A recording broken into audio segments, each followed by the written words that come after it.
बात कहीं ना कहीं गलत साबित होती हुई एग्जिट पोल्स में दिखाई दे रही है, क्योंकि वोटिंग के बाद एग्जिट पोल्स के जो नतीजे आए हैं उसमें सत्तारूढ़ आम आदमी पार्टी के लिए मायूसी वाली खबर निकलकर सामने आ रही है। झटका आम आदमी पार्टी को लगता हुआ दिखाई दे रहा है। वहीं अगर एग्जिट पोल्स का अनुमान सच साबित हुआ तो 26 साल बाद बीजेपी दिल्ली में सत्ता के सिंहासन पर वापसी करती हुई दिखाई देगी, क्योंकि बीजेपी को बंपर बहुमत, बंपर सीटें मिलती हुई एग्जिट पोल्स के नतीजों में देखने को मिल रहा है। दरअसल एग्जिट पोल्स के नतीजों के इतिहास की अगर बात करें तो 2015 में एग्जिट पोल्स के नतीजे वास्तविक नतीजों से बिल्कुल अलग आए थे। हालांकि 2020 की अगर बात करें तो एग्जिट पोल्स के नतीजे वास्तविक रिजल्ट के आसपास यानी करीब थे। ऐसे में ये जान लेते हैं कि पोल्स में किसकी सरकार बनती हुई दिखाई दे रही है। देखिए, मैट्रिक्स की आप बात कर रहे हैं हम। मैट्रिक्स में 32 से 37 सीटें आम आदमी पार्टी को मिलती हुई दिखाई दे रही हैं। वहीं बीजेपी को 35 से 40 सीटें मिलती हुई दिखाई दे रही हैं। कांग्रेस का खाता खुलेगा एक सीट से। और उसके बाद ये आप मैट्रिक्स का देख रहे हैं। मैट्रिक्स के बाद आपको पी मार्क का भी बताते हैं। पी मार्क के हिसाब से आम आदमी पार्टी के खाते में 21 से 31 सीटें जा रही हैं, बीजेपी के खाते में 39 से 49 सीटें जा रही हैं और कांग्रेस का खाता खुलते हुए एक सीट मिलती हुई दिखाई दे रही है। वहीं पीपल्स इनसाइट की अगर बात करें तो पीपल्स इनसाइट के हिसाब से 25 से 29 सीटें आम आदमी पार्टी को मिलती हुई दिखाई दे रही हैं। यहां भी मायूसी। और 40 से 44 सीटें बीजेपी के खाते में, बीजेपी को बंपर जीत। 0 से 2 सीटें कांग्रेस के खाते में। पीपल्स पल्स की अगर बात करें तो 10 से 19 सीटें आम आदमी पार्टी के खाते में जाती हुई दिखाई दे रही हैं। वहीं 51 से 60 सीटें बीजेपी के खाते में जाती हुई दिखाई दे रही हैं और खाता नहीं खुल रहा है कांग्रेस का पीपल्स पल्स एजेंसी के एग्जिट पोल में। जेवीसी के एग्जिट पोल में अगर देखें तो 22 से 31 सीटें आम आदमी पार्टी के खाते में जाती हुई दिखाई दे रही हैं। वहीं 39 से 45 सीटें बीजेपी के खाते में जाती हुई दिखाई दे रही हैं। 0 से 2 सीटें जो हैं वो कांग्रेस के खाते में जाती हुई दिखाई दे रही हैं। पोल डायरी का एग्जिट पोल क्या कहता है? पोल डायरी एजेंसी का एग्जिट पोल आम आदमी पार्टी को 18 से 25 सीटें दे रहा है। वहीं बीजेपी को 42 से 50 सीटें दे रहा है, जबकि कांग्रेस को 0 से 2 सीटें देता हुआ दिखाई दे रहा है। चाणक्य स्ट्रेटेजीज का एग्जिट पोल कह रहा है कि आम आदमी पार्टी के खाते में 25 से 28 सीटें जाएंगी, जबकि 39 से 44 सीटें बीजेपी के खाते में जा रही हैं। 2 से 3 सीटें कांग्रेस पार्टी के खाते में जा रही हैं। अब वी प्रिसाइड के नाम से एग्जिट पोल जो है एजेंसी का, वो कह रहा है कि 46 से 52 सीटें आम आदमी पार्टी के खाते में है, जबकि 18 से 23 सीटें बीजेपी के खाते में है और कांग्रेस के खाते में 0। तो ये एग्जिट पोल्स के नतीजे बता रहे हैं कि अब की बार सत्ता के सिंहासन पर बीजेपी 26 साल का पिछला सूखा खत्म करके काबिज होने वाली है। वहीं अगर 2015 के एग्जिट पोल्स की बात करें तो नतीजे जो आए थे वो एग्जिट पोल्स के उलट थे, जबकि 2020 में जो नतीजे सामने आए थे वो आसपास ही थे। और देखिए, अगर 2020 इलेक्शंस की हम बात करें तो आम आदमी पार्टी के खाते में सीधे सीधे 62 सीटें गई थी, जो कि बहुमत से बहुत ज्यादा थी, जबकि बीजेपी के खाते में महज 8 सीटें ही थी। हालांकि कांग्रेस पार्टी अपना खाता भी नहीं खोल पाई थी। गनीमत यह है कांग्रेस पार्टी के लिए कि ज्यादातर एग्जिट पोल्स में कांग्रेस पार्टी का खाता तो कम से कम खुलता हुआ दिखाई दे रहा है। लेकिन अगर हम जीत और हार की बात करें तो आम आदमी पार्टी के लिए मायूसी, आम आदमी पार्टी के लिए बड़ा झटका दिखाई दे रहा है एग्जिट पोल्स में। वहीं बीजेपी के लिए खुशी खबर है, इतिहास दोहरा नहीं पाएगी लगातार जीत का आम आदमी पार्टी। बीजेपी सत्ता के सिंहासन पर 26 साल बाद काबिज होने में कामयाब हो पाएगी। एग्जिट पोल्स तो कम से कम यही कहते हुए दिखाई दे रहे हैं।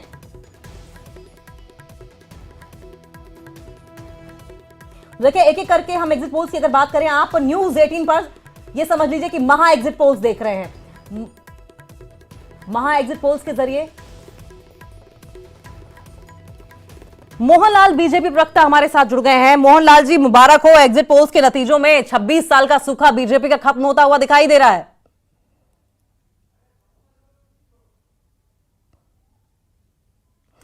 मोहनलाल जी, आपकी आवाज हम तक नहीं पहुंच पा रही है, लेकिन आपके चेहरे की हंसी बता रही है कि खुशी आपको बहुत ज्यादा है। और एक बार फिर से हमारे दर्शकों को बता दें कि मोहनलाल जी बीजेपी के प्रवक्ता हमारे साथ जुड़े हुए हैं, लेकिन उसके पहले अंकिता जी, मेरी आवाज आ रही है? आ गई आपकी आवाज आ गई सर। अंकिता जी, बहुत बहुत धन्यवाद। और ये सब मेहनत का नतीजा है और दिल्ली की जनता जो त्रस्त थी आम आदमी पार्टी के कर्मों से, ये उनकी जो मनोइच्छा थी वो पूर्ति नजर आ रही है। और साथ साथ हमारे जो दुनिया के सर्वश्रेष्ठ नेता हैं, यशस्वी नेता, देश के प्रधानमंत्री माननीय मोदी जी ने जो एक अपील करी दिल्ली की जनता से कि मैं दिल्ली में काम करना चाहता हूं, मुझे लगता है ये उसका असर है। और जो आंकड़े आप लगातार दिखा रहे हैं एग्जिट पोल के, ये हमें लगता है थोड़ा सा और ऊपर हम लोग जाएंगे। शायद 45 और 50 के बीच की बजाय 50 प्लस ये संख्या रहने वाली है। मोहनलाल जी, क्या पहले से इस बात का कॉन्फिडेंस था कि सत्ता के सिंहासन पर वापसी कर सकते हैं, इतनी सीटें आ सकती हैं? अंकिता जी, इसमें कॉन्फिडेंस वाली कोई बात ही नहीं है। आप देखिए, पिछले 3 बार से जनता ने आम आदमी पार्टी को जो मौका दिया उसको एकदम विफल रही है।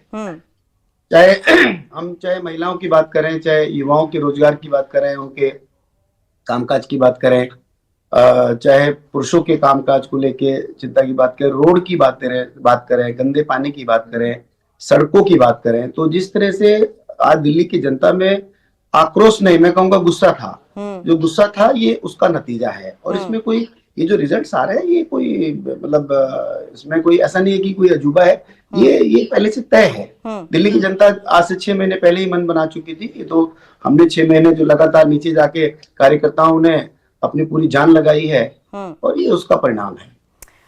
मोहनलाल जी, ऐसा तो नहीं है कि 2015 के हिसाब से जो एग्जिट पोल्स के नतीजे आए थे वो उलट हो गए थे? हालांकि 2020 में जो एग्जिट पोल्स के नतीजे थे वो लमसम आसपास ही आए थे। अगर हुआ तो फिर आपकी प्रतिक्रिया क्या? मैंने कहा अंकिता जी, ये जो अभी जो आप एग्जिट पोल दिखा रहे हैं, मैंने इसीलिए कहा हम अभी से और ऊपर जाने वाले हैं। यानी कि 2015 वाली स्थिति आने की गुंजाइश नहीं है। 8 एग्जिट पोल आपने दिखाए हैं, 8 या 9, सब में आपने हमें लगभग 50 तक दिखाया है। मैं कह रहा हूँ हम इससे ऊपर जाने वाले हैं। तो हाँ, हो सकता है ये एग्जिट पोल में थोड़े सुधार की आवश्यकता हो। भारतीय जनता पार्टी को दिल्ली की जनता ने सेवा का मौका देने का मन बना लिया था, और भारतीय जनता पार्टी को सेवा का मौका मिल रहा है। ठीक है मोहनलाल जी, हमारे साथ बने रहे। इस बीच नितेश चौरसिया जी, आम आदमी पार्टी के प्रवक्ता, हमारे साथ जुड़ गए हैं। नितेश जी, एग्जिट पोल्स तो आम आदमी पार्टी के लिए मायूसी वाली खबर लेकर आ रहे हैं। सबसे पहले तो इसमें भारतीय जनता पार्टी को बधाई, कम से कम एग्जिट पोल में ही सही मेजोरिटी में तो आ रहे हैं। डबल डिजिट की लड़ाई थी इनकी।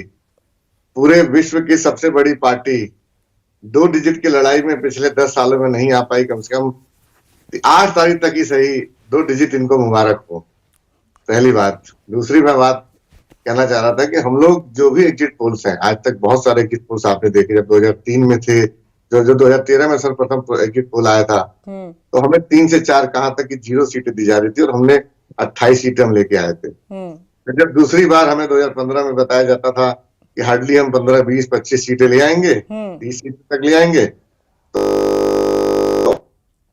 67 सीटों के साथ हमें नवाजा था।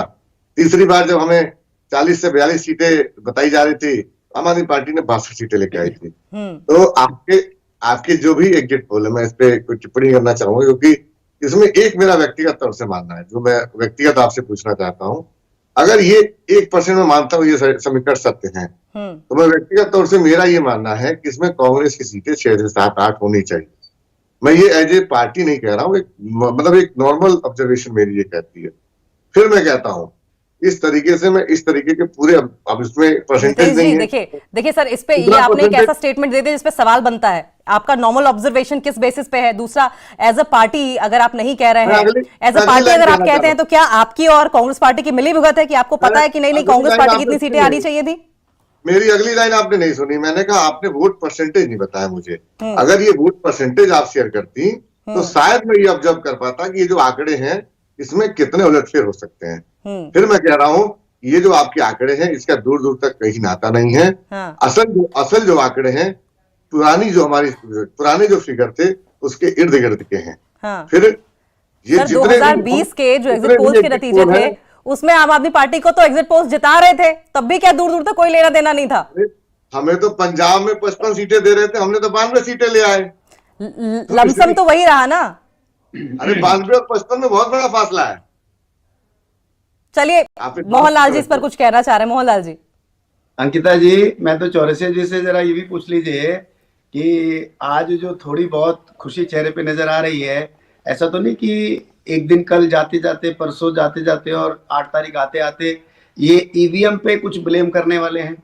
क्योंकि जब कुछ नहीं मिलेगा तो पूरी आम आदमी पार्टी के सारे प्रवक्ता, चाहे वो राष्ट्रीय प्रवक्ता हो चाहे दिल्ली प्रांत के हो, सब लोग लगने वाले हैं कि ईवीएम में गड़बड़ है। तो जरा पूछ लीजिएगा, बस मैंने इसलिए उंगली उठाई थी बीच में। नितेश जी क्या कहेंगे आप? नहीं, मैंने क्या कहा, 8 तारीख तक की खुशी है, इन्हें खुशी मनाने दीजिए। मैं तो फिर भी कह रहा हूं, मैं आपकी तरफ से आप बधाई देना चाहता हूं इनको कि 8 तारीख तक की खुशी मनाइए, क्योंकि दिल्ली के दिल में तो एक ही नेता है और एक ही नाम है। हाँ। वो है अरविंद केजरीवाल और आम आदमी पार्टी। हाँ। जिस प्रकार मैं कई सारे विधानसभा में आज गया, वो कई सारे वोटरों से मिला, जानने की कोशिश करी, मेरे अंदर भी बड़ी इच्छा थी। मैं 2-3 बजे के बाद किसी भी चैनल पे बैठा नहीं, क्योंकि मेरे मन में बहुत उत्साह था। मैं बैठ नहीं पाया, सच बताऊं मैं आपसे। तो मैं गया ग्राउंड पे, 2-3 विधानसभा गया, देखा, जानने की कोशिश करी। तो मैं पर्सनली आभास किया, मैंने विशेष तौर से जो बात करी, कई सारी महिलाओं से बात करी, बहुत सारे बुजुर्ग साथियों से बात करी, तो मुझे लगा कि ये जो वर्ग है ना, ये एडिशनल हुआ हमारे साथ। जो हमारा पुराना वोट था वो तो एज इट इज कंसोलिडेटेड है, इसमें जो एडिटेड हुआ ना, वो एक बड़े स्तर पे महिला वर्ग और वरिष्ठ जो हमारे साथी रहे, नागरिक रहे दिल्ली के, उन्होंने एक तरफा हमारे पे आशीर्वाद दिया है। हाँ, तो यानी 2100 वाली स्कीम काम कर गई है क्या नितेश जी? मैं इसलिए इस पूरे आंकड़े पे कहीं से भी सत्ता नहीं मान पाता, और मैं कह रहा हूँ हम एग्जिट पोल में भले आए ना आए, एग्जिट पोल में आपके स्क्रीन पे आम आदमी पार्टी की मजबूत सरकार और बहुत बड़ी मेजोरिटी के साथ सरकार बनने जा रही है। कितनी मेजोरिटी नितेश जी, कितनी सीटें? मैंने कहा ना, मेरा अपना अनुमान है कि पुरानी वाली सीट के आसपास 62 के आसपास। बिल्कुल 62। मोहनलाल जी सुन रहे हैं आप? प्यार है, ये मेरा अनुमान नहीं है, दिल्ली की जनता का प्यार है। और उसमें विशेष तौर से 2 लोगों का जो मैंने बताया, 2 वर्ग का, खास करके महिलाओं का, वरिष्ठ का, क्योंकि ये दोनों का जो आशीर्वाद होता है ना, महिला हमारे लिए देवी समान है, और बड़े जो है हमारे लिए वरिष्ठ जो है, वो तो परम पूजनीय होते हैं हमेशा ही, तो उनका आशीर्वाद तो हमेशा ही रहना चाहिए। ठीक है मोहनलाल जी, सारा आशीर्वाद देवियों का क्या आम आदमी पार्टी को ही मिल रहा है, आप लोगों को नहीं मिलेगा क्या? अंकिता जी, हमारे जो भाई चौरसिया जी हैं, अभी इन्होंने कहा ये एग्जिट पोल है, तो मुझे समझ में आती है कि अभी तो चौरसिया जी आप एग्जिट पोल से एग्जिट हुए हैं, और ये जो एग्जिट पोल आने वाला है 8 तारीख को, मुझे लगता है उससे भी आप एग्जिट हो रहे हैं, क्योंकि जब दिल्ली की जनता ने मन बना लिया तो फिर अब कुछ होने वाला नहीं है। हाँ, कोई बुराई नहीं है मोहनलाल जी, आप पहली बार, आप इसमें मोहनलाल जी उस फहमी में रहे, मोहनलाल जी आप पहली बार, मोहनलाल जी आने वाली 8 तारीख को मैं भी आपके अरमानों पे पानी, मतलब पूरी तरह से नहीं पानी फेरना चाहता हूँ। 2 दिन तो कम से कम आप इस संशय में रहें कि भाई 2 दिन के बाद ही सही, तो 2 दिन का सुकून आपका मैं नहीं छीनना चाहता हूँ। लेकिन मेरा सवाल ये है नितेश जी, ये बताइए कि बीजेपी क्यों नहीं, बीजेपी को भरोसा न जताकर आम आदमी पार्टी पर क्यों भरोसा जताएगी जनता? क्योंकि उसके पीछे कई सारी वजह है। देखिए, आम आदमी पार्टी ने जो वादे करे वो सारे पूरे किए, और भाजपा ने जो वादे किए उसके विपरीत काम किए। इन्होंने कई सारे स्टेटों में कहा कि हम बिजली का बिल माफ करेंगे, और अभी मैं की स्टेटमेंट पढ़ रहा था, राजस्थान के मंत्री इनके कह रहे हैं कि हम बिजली का बिल नहीं अफोर्ड कर सकते। सिलेंडर की जो इन्होंने 450 रुपए देने की बात करी, बाद में एक कंडीशनल लगा देते हैं कि नहीं हम 450 रुपए में देंगे, लेकिन हम XYZ फलाने को ही देंगे, लिमिटेड देंगे, इतने को ही देंगे।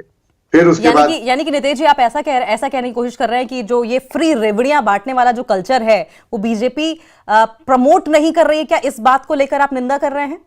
बीजेपी की जो कमिटमेंट है ना, वो जुमला है। ये इन्हीं के नेता का शब्द है कि हम जो कमिटमेंट करते हैं वो चुनाव के बाद वो जुमला शब्द में कन्वर्ट हो जाता है। हाँ। और हम जो कमिटमेंट करते हैं वो हमारे लिए संकल्प होता है, वो हमारे लिए वचनबद्ध होता है। लेकिन नितेश जी, इसी बात पर, ये संकल्प और वचनबद्ध पर ही हम आपके पास आएंगे और आपके इसी बात का जवाब मोहनलाल जी से लेंगे। लेकिन बीजेपी लगातार इस बात का आरोप लगाती रही कि अरविंद केजरीवाल अपनी जो तमाम वादे हैं वो पूरे नहीं कर पाए हैं। मसलन यमुना का साफ करना, यमुना में उन्होंने कहा था कि 3 साल बाद मैं डुबकी लगाता हुआ दिखाई दूंगा, उसके बावजूद वो डुबकी लगाते हुए नहीं नजर आए। मोहनलाल जी, बड़े आरोप लग रहे हैं आपके ऊपर। 3 मसले, एक तो यमुना का जिक्र तो आपने कर ही दिया, उसके अलावा आप देखिए इन्होंने कहा था पंजाब के अंदर भी हम 1000 रुपए देंगे। आज तक RTI के माध्यम से जानकारी है कि पंजाब में किसी भी बहन को इन्होंने 1000 रुपए नहीं दिए। इन्होंने लगातार कहा था कि हम दिल्ली को कूड़ा मुक्त कर देंगे, पहाड़ खत्म कर देंगे, MCD आने के बाद हम दिल्ली की सड़कों को स्विट्जरलैंड जैसी सड़कें बना देंगे, हम दिल्ली का नक्शा बदल देंगे। कुछ भी नहीं हुआ है। आज दुनिया की, मतलब मैं देश की बात नहीं कर रहा हूँ, दिल्ली तो छोड़ दीजिए, मैं दिल्ली देश और दुनिया की सबसे खराब सड़कें अगर हैं तो वो आज दिल्ली के अंदर है। दिल्ली देश की राजधानी है साहब। दिल्ली में लोग आते हैं, ये सोचते हैं हम भारत जा रहे हैं, क्या इंप्रेशन लेके जाते हैं। ये बड़ी बड़ी बात करते थे कि हम सड़कों को मक्खन जैसी बना देंगे, आज बुरा हाल है। आज आप देखिए स्कूलों की शिक्षा की बात करें तो 9th में फेल होने के, मतलब 9th में ये जो कम मार्क्स आते हैं उन लोगों को रोक दिया जाता है ताकि इनके मार्क्स अच्छे हो जाएं। तो ये तो इनकी हालत है। ये कहते थे साहब हम बिजली के बिल माफ करेंगे। आज आप चले जाइए अंकिता जी, हम तो पिछले 6 महीनों में एक झुग्गी में गए हैं, वहां पे 99% झुग्गी वाले बोलते हैं साहब हमारे यहाँ 2500, 3000, 4000, 5000 का बिल आता है। आप देखिए जो झुग्गी जहाँ पे ना फ्रिज है, ना टीवी है, ना गीजर है, ना कोई बड़ी ऐसी इक्विपमेंट है, वहां अगर 4-4, 5-5 हजार रुपए का बिल माफ आ रहा है तो फिर बिल माफ कहाँ हो रहा है? पानी, झुग्गियों में जो पानी फ्री की बात करते थे वो आज जहरीला पानी है अंकिता जी। एक एक झुग्गी 30 रुपए की, 40 रुपए की, 50 रुपए की जो 20 लीटर वाली बोतल होती है वो खरीद के पानी पीती है। उनका बजट खराब हो गया है। महिलाओं को किस तरह से भटकना पड़ता है। आज सरकारी अस्पताल में ना दवाइयां हैं तो दुनिया भर के घोटाले हैं। तो एक तरफ जहां आम आदमी पार्टी की ये विफलताएं हैं, वहीं भारतीय जनता पार्टी ने एक विश्वास जगाने का काम किया दिल्ली की जनता में कि हम आएंगे तो बहनों को 500 रुपए का सिलेंडर देंगे ताकि उनके बजट में सारी चीजें आए। हम आएंगे तो बहनों को 2500 रुपए महीना दिया जाएगा, जिस तरह से हम राजस्थान में दे रहे हैं, जिस तरह से हम छत्तीसगढ़ में दे रहे हैं, जिस तरह से महाराष्ट्र में दे रहे हैं, जिस तरह से हरियाणा में शुरू कर दिया है। तो बहनों को विश्वास हुआ कि भारतीय जनता पार्टी जो बोलती है, नरेंद्र मोदी जी जो बोलते हैं वो होता है। हम झुग्गियों में 5 रुपए में किचन लेके जा रहे हैं, कैंटीन बनाएंगे कि जहाँ 5 रुपए में भरपेट खाना एक झुग्गी वाला खाएगा। तो ये सारी सुविधाओं को देखते हुए 100% दिल्ली की जनता ने मन बनाया कि नहीं, भारतीय जनता पार्टी को इस बार सेवा का मौका मिलना चाहिए। और आपके एग्जिट पोल बता रहे हैं कि हमें दिल्ली की जनता ने सेवा का मौका दिया है। यानी कि आपके हिसाब से कोई परिवर्तन नहीं हुआ है ज्यादा। हालांकि एक बात बताएं, अगर गौर किया हो सबने, परिवर्तन तो हुआ है क्योंकि बीजेपी पहले फ्री बीज और रेवड़ियों की बात करती थी, अब रेवड़ियों की बात कम से कम बीजेपी नहीं कर रही। ये बात आप मोहनलाल जी मानेंगे, लेकिन नितेश जी बड़े आरोप लग रहे हैं आपके ऊपर। मोहनलाल जी की बात का जवाब दीजिए। मोहनलाल जी से मैं 2 चीज पूछना चाहता हूँ विशेष तौर से। मोहनलाल जी ये तो कम से कम बता दें कि कितने ऐसे आपके स्टेट हैं भारतीय जनता पार्टी के जिसमें आप राज्य चला रहे हो, और उसकी एजुकेशन की प्रणाली और हमारे यहाँ की एजुकेशन की प्रणाली में कितने बच्चे आपके IAS बने, कितने JEE बने, कितने नीट क्वालिफाई कर रहे हैं, कितने डॉक्टर बने, कितने चार्टर्ड अकाउंटेंट बने, कितने में बिजनेस क्लस्टर प्रोग्राम के तहत इन्वेस्टमेंट प्रोग्राम लेकर। ठीक है नितेश जी, माफ कीजिएगा, समय बहुत कम है सर, हम छोटे से ब्रेक के लिए रुकेंगे, लेकिन उसके बाद दोबारा आपके पास आएंगे आपकी बात पूरी रखने के लिए। छोटा सा ब्रेक, बात पूरी कीजिए सर। जी धन्यवाद। मैं उसी बात पे थोड़ा सा आगे विषय लेके चलता हूँ। उसमें विशेष मेरे दूसरा सवाल उनसे ये था कि एक तो मैं शिक्षा प्रणाली की बात कर रहा था, दूसरी मैं बात ये कर रहा था कि वोट डिलीवरी वाले मामले में, प्रोमिसेस डिलीवरी वाले मामले में अगर आप आती हैं तो हम अनकंडीशनल डिलीवरी करते हैं। हमने जो प्रोमिसेस किया, हमने कोई उसमें कंडीशन नहीं लगाया। अगर हमने कहा बिजली मुफ्त करी तो सबके लिए करी। अब मैं श्रीमान जी से पूछता हूँ एक सवाल। आपने चलिए झुग्गी में गए, आप पता नहीं 99% कौन से ऐसे लोग आपको मिल गए।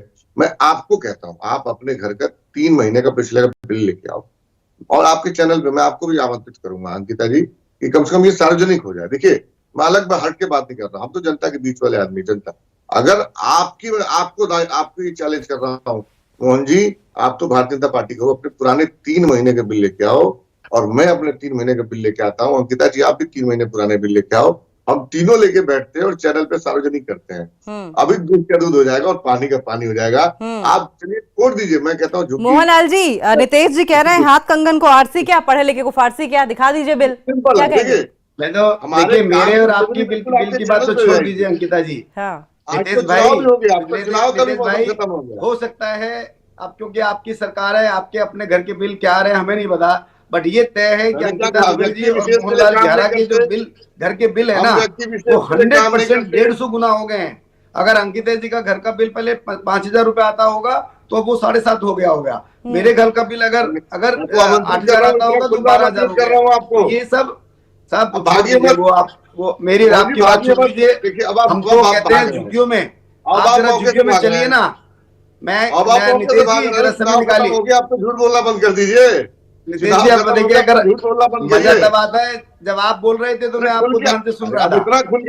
मजा आता है लेकिन अगर आप बीच में बोलेंगे तो मेरे घर में भी टीवी है, मेरे घर में भी फ्रिज है, मेरे घर में भी ओवन है, मेरे घर में भी गीजर है, लेकिन मेरा बिजली का बिल 0 है।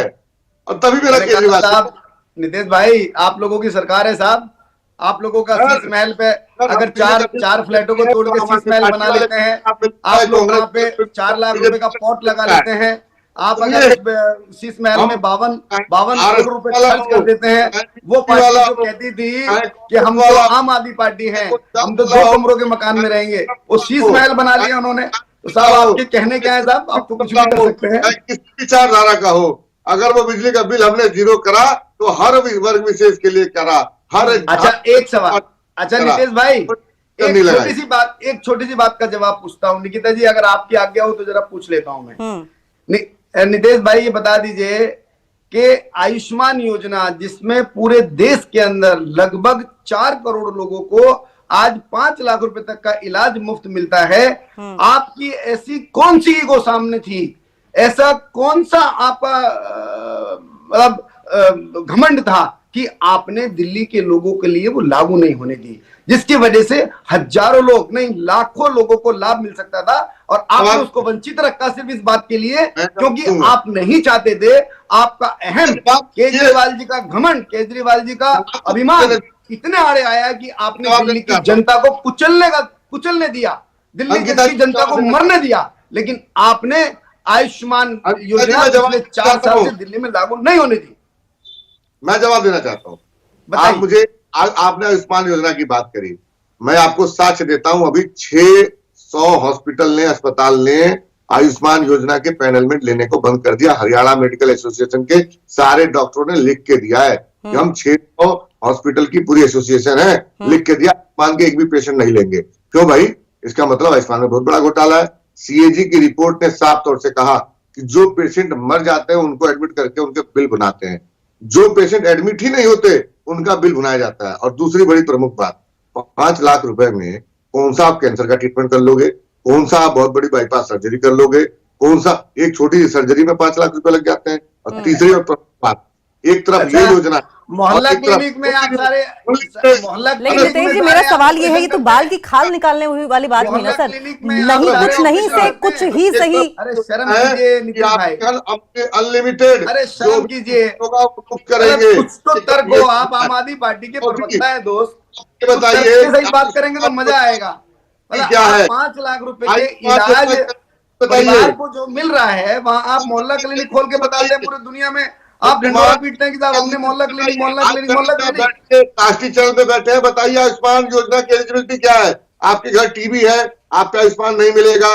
आपके यहाँ बाइक है, आपका आयुष्मान के लाभार्थी नहीं रहेंगे। आप सरकारी नौकरी में है, आप आयुष्मान के लाभार्थी हैं। हमारे सरकारी अस्पताल में ऐसा कुछ भी नहीं है। आप कितने भी वर्ग विशेष के हो। चौरसिया जी अगली बार आप डिबेट पे आएंगे ना, आप एक नेशनल चैनल पे बैठे हुए हैं, अगली बार आएंगे तो जरा होमवर्क करके आइएगा। सर ये आरोप प्रत्यारोप का जो दौर है ना सर, कोई आवश्यकता नहीं है, ये इससे कोई सोल्यूशन तो निकल नहीं पाया, बस खाली छीटाकशी होती रही। हालांकि कौन कितना अच्छा परफॉर्म ग्राउंड पर कर पाया है ये आप सभी जानते हैं और हमारी जनता जवाब दे चुकी है। रिजल्ट 8 तारीख को आएंगे। फिलहाल के लिए आप दोनों का सर बहुत बहुत शुक्रिया। आगे उम्मीद करते हैं कि इस तरीके से लड़ाई झगड़ा करके कम से कम डिबेट ना करें। इसी के साथ इस बुलेटिन में फिलहाल इतना ही। नमस्कार।